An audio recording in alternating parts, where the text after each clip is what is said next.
Hello friends, कैसे हैं आप सब। आई होप कि अच्छे ही होंगे। मैं आशीष पांडे स्वागत करता हूं आप सभी का आपके अपने यूट्यूब चैनल स्टडी विद आशु में। आज के वीडियो में हम लोग बात करने वाले हैं फिलिस्तीन और इजराइल के बीच में हुए विवाद के बारे में, जो काफी सारे न्यूज चैनल में सुर्खियों का विषय बना हुआ है। और हमारे एग्जाम के पॉइंट ऑफ व्यू से जो लोग स्टेट पीसीएस और यूपीएससी की प्रिपरेशन कर रहे हैं उनके लिए मोस्ट इंपॉर्टेंट रीजन क्या है कि आप लोगों को इंटरनेशनल रिलेशनशिप पढ़ना है। इसमें बात आती है कि इजराइल और फिलिस्तीन के बीच में विवाद चल रहा है, तो इंडिया का रोल क्या हो सकता है। हम लोग देखेंगे कि इस विवाद के बारे में इंडिया ने अपना ओपिनियन क्या रखा, यूएन ने अपना ओपिनियन क्या रखा, बाकी अदर कंट्रियां जो प्रमुख तौर पर निकल के आती हैं उन्होंने अपना ओपिनियन क्या रखा है। सारी चीजें देखेंगे। विवाद पूरा था क्या, 2-3 दिन पुरानी न्यूज है बट बहुत सही तरीके से कलेक्ट करेंगे हम लोग इसे। रीजन ये है कि सारे मैटर हिस्ट्री से लेकर आज तक पूरा एकदम सही तरीके से आप लोगों को मिलने वाला है। चलिए बिना किसी देरी के वीडियो की शुरुआत करेंगे। सबसे पहले ये समझेंगे कि ये जो विवाद हुआ कहां पर हुआ, इजराइल और फिलिस्तीन। एक्चुअल में ये कंट्रियां हैं कहां। ठीक, मैं आप लोगों को बता दूं कि जो फिलिस्तीन है या इजराइल की अगर हम लोग बात करें तो इजराइल एक कंट्री के तौर पर नहीं था। पहले टाइम पीरियड था 1947 का। उस समय यूएन के प्रभाव में आकर ब्रिटिशर्स ने क्या किया था, इसे देश का दर्जा दिया, साथ ही इसका विभाजन कर दिया इजराइल और फिलिस्तीन में। किसमें, ध्यान से सुनेंगे, इजराइल और फिलिस्तीन में इसका विभाजन कर दिया। और इसके तहत उन्होंने क्या किया कि फिलिस्तीन में 2 स्टेट दिए। कौन कौन से, एक हमारा गाजा पट्टी और एक वेस्ट बैंक। और ये इजराइल में ही पड़ते हैं, इजराइल का ही अंग है फिलिस्तीन। ठीक, वहां पर एक हमास नाम का संगठन पाया जाता है जो फिलिस्तीनियों का प्रमुख है। उसे इजरायली लोग आतंकवादी संगठन कहते हैं। उसी के तहत सारी चीजें हुई हैं। देखेंगे सारा विवाद क्या है। सबसे पहले हम लोग जियोग्राफिकल तौर पर इसे देखेंगे कि इसका स्टेटस कहां पर है। अगर आप लोग इंडिया में हैं, यहां से अगर अपने उत्तर पश्चिम की तरफ बढ़ते हुए जाएंगे तो देखेंगे कि आगे चल के आपको क्या मिलेगा, पाकिस्तान, अफगानिस्तान, ईरान, इराक। उसके आगे अगर आप लोग जाएंगे ईरान, इराक के बाद, तो यहां आपको क्या पड़ता है, मेडिटेरियन सी पड़ता है। ठीक, ऐसे समझेंगे। ये मेडिटेरियन सी हो गया, ये जिब्राल्टर जल संधि हो गई जो कहां से, अफ्रीका को और यूरोप को जोड़ती है। जिब्राल्टर जल संधि याद रखेंगे, इंपॉर्टेंट है। इधर आपका क्या पड़ता है, जो एस आकार का महासागर है जिसे हम लोग अटलांटिक महासागर बोलते हैं, वो पड़ता है। इजराइल की जो स्थिति है वो यहां पर है। कहां, ऐसे करके है इजराइल की स्थिति। ये हमारा क्या है, भूमध्य सागर, भूमध्य सागर, मेडिटेरियन सी है। यहीं पर आपको लेबनान भी मिल जाएगा छोटा सा। अब देखिए समझेंगे 1947 में हुआ क्या कि यूएन के दबाव में आकर ब्रिटिशर्स ने इसका विभाजन किया। तो एक जगह यहां पर दिए जो मेडिटेरियन सी से लगता है। ये कौन सा है, गाजा पट्टी। ये इंपॉर्टेंट है इसलिए मैं बता रहा हूं। ठीक, गाजा पट्टी। और यहां पर इन्होंने एक जगह दिया और इसका नाम क्या दिया, वेस्ट बैंक। वेस्ट बैंक, दोनों फिलिस्तीनी है। ठीक है, ये कहां के अंग हैं, इजराइल के। ये पूरी होल कंट्री क्या है, ये इजराइल है। अब चीजें समझ में आ गई होंगी। ये इजराइल है और इसी का अभिन्न अंग है वेस्ट बैंक और गाजा पट्टी, जो फिलिस्तीन के नाम से अब जाना जाता है। विवाद इन्हीं दोनों के मध्य में हुआ है। अब समझेंगे मेन मुद्दा क्या था। अगर आप लोगों ने सही तरीके से स्टैटिक जीके पढ़ा होगा तो पता होगा कि इजराइल की जो कैपिटल है वो 2 मानी जाती है। यूएसए क्या मानता है, यरूशलेम को मानता है। बाकी जैसे इंडिया या अदर कंट्री हो गई वो मानती हैं तेल अबीब को। किसे, नाम याद रखेंगे, पूछा जा सकता है क्योंकि इजराइल काफी सारे दिनों से सुर्खियों में बना हुआ है और एग्जामिनर वहीं से प्रश्न उठाता है जो न्यूज में हमेशा बना रहता है, लेटेस्ट चीज। ठीक है, इजराइल की 2 कैपिटल हैं, यूएस मानता है यरूशलेम को और इंडिया मानता है तेल अबीब को। ठीक है, अब समझेंगे यरूशलेम का नाम क्यों आ रहा है बार बार। जो ये पूरा विवाद हुआ है कि फिलिस्तीन और इजराइल के मध्य विवाद हुआ, दोनों तरफ से रॉकेट छोड़े गए, बारूद चलाए गए, काफी सारे लोगों की मृत्यु हुई। तो वो मैटर चला कैसे, कहां से स्टार्ट हुआ, ये बात है कब की। मैंने बताया ना कि 4-5 दिन पुरानी न्यूज है, लेकिन आज विस्तृत तौर पर आप लोगों को देखने के लिए मिलेगी। वीडियो में लास्ट तक रहें, काफी सारी नई चीजें आप लोगों को मिलेंगी इसमें। टाइम है कब का, 8 मई शुक्रवार का दिन था और जुम्मे की नमाज पढ़ने गए थे लोग। कहां पर, यरूशलेम की एक फेमस मस्जिद है, इसका नाम आप नहीं भूलेंगे, अल अस्का मॉस्क। क्या, अल अस्का मॉस्क नाम की वहां मस्जिद है और वहां पर फिलिस्तीनी गए थे नमाज पढ़ने। अब आप कहेंगे कि सर ये तो फिलिस्तीन में होनी चाहिए, इजराइल में फिलिस्तीनी कैसे आए थे। तो मैं आप लोगों को बता दूं, आपने नाम सुना होगा मक्का, मदीना। जिस तरह से ये दोनों फेमस हैं, ठीक है, इस्लामिक रिलीजन में सेम उसी तरह से अल अस्का मोस्क भी फेमस है, बहुत फेमस मस्जिद है और यहाँ पर काफी सारे लोग नमाज अदा करने जाते हैं। तो अब बात आती है कि सर फिलिस्तीनी वहां कैसे चले गए। तो इजराइल के जो प्रमुख हैं बेंजामिन नेतन्याहू, इन्होंने क्या किया, पूरी तरह से छूट दी कि फिलिस्तीन के लोग भी आकर यहाँ नमाज पढ़ सकते हैं। 8 मई की बात है, स्टेप बाय स्टेप समझेंगे। क्या किए इन्होंने, नमाज तो वहां करी, फिर उसके बाद इन्होंने क्या किया कि फिलिस्तीनी लोगों ने इजराइल विरोधी नारा लगाया। मतलब इजराइल में ही आकर ये लोग इस मस्जिद में, अल अस्का मोस्क नाम की मस्जिद में नमाज पढ़ रहे हैं और उसके बाद ये इजराइल के अगेंस्ट ही नारे लगाने लगे, विरोध प्रदर्शन करने लगे, धरना देने लगे। तो क्या हुआ कि इस मस्जिद की सुरक्षा के लिए जो इजराइल आर्मी थी उसने इन पर आंसू गैस के गोले छोड़े, आंसू गैस छोड़ी गई, साथ ही साथ ग्रेनेड भी चलाया गया क्योंकि इन्होंने हिंसक प्रदर्शन कर दिया था। तो इसमें करीबन 100 लोग घायल हो गए। कब की बात है, 8 मई की, ठीक है। उसके बाद क्या हुआ, सारी मीडिया, वर्ल्ड की जितनी मीडिया थी, सबने एक न्यूज फैला दी कि ये जो अल अस्का मोस्क मस्जिद है इसमें इजरायली आर्मी प्रवेश कर चुकी है और फिलिस्तीनियों पर पूरी तरह से बुरा व्यवहार कर रही, गलत बर्ताव कर रही है, उन्हें वहां से भगा रही है।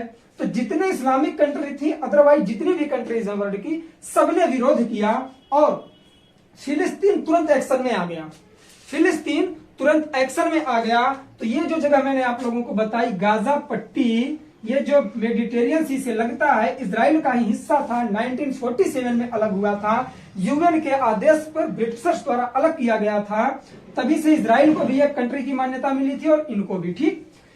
तो क्या हुआ, फिलिस्तीनी संगठन जो गाजा पट्टी में रहता है उसका एक संगठन है हमास नाम का, जो फिलिस्तीनियों का प्रमुख माना जाता है, उनकी अगुवाई करता है।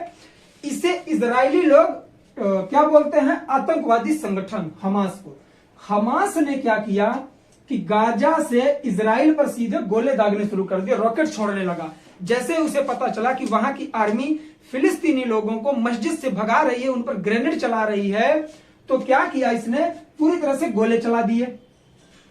तुरंत क्या हुआ, इजरायली जो गवर्नमेंट थी वो भी एक्शन में आ गई। बेंजामिन नेतन्याहू तुरंत मीडिया में प्रेस कॉन्फ्रेंस किए और बोल दिए कि हम गाजा को या फिर हमास को मुंह तोड़ जवाब देने वाले हैं। एक एक चीजें समझेंगे। उन्होंने क्या किया, जवाब देने के लिए जवाबी गोले छोड़े और इन्होंने भी रॉकेट चलाया।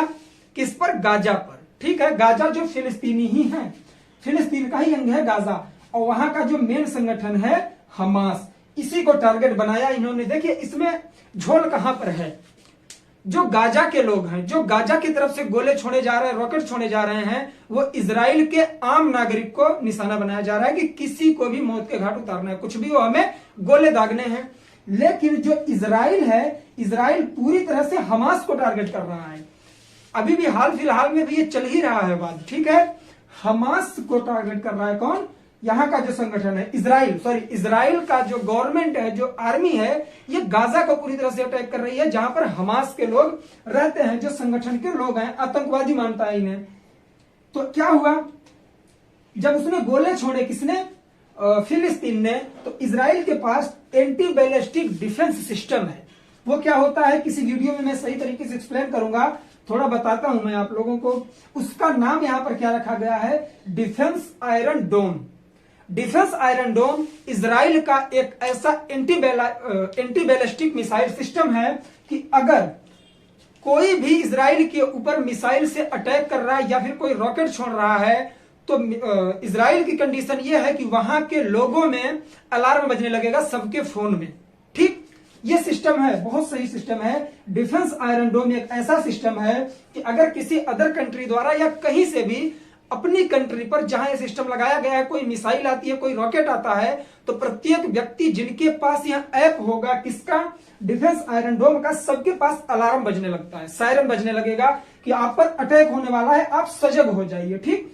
तो और ये क्या होता है, इसी के तहत इजराइल के पास एंटी बैलिस्टिक मिसाइल के तहत क्या किया गया है, पहले से मिसाइलें लगी रहती हैं, अगर कोई भी मिसाइल आ रही है तो वो उसे टारगेट करके स्वतः खत्म कर देगी हवा में ही। तो इस माध्यम से इसने दावा भी किया है हमास ने कि हम 130 रॉकेट चलाए हैं, इजराइल में भी काफी सारे लोगों की मृत्यु हुई है, लेकिन ये पूरी तरह से जो एंटी बैलिस्टिक मिसाइल सिस्टम है डिफेंस आयरन डोम, इसके तहत सारी मिसाइलों को 90% के करीब मिसाइलों को आकाश में ही, हवा में ही खत्म कर दिया गया इजराइल के द्वारा।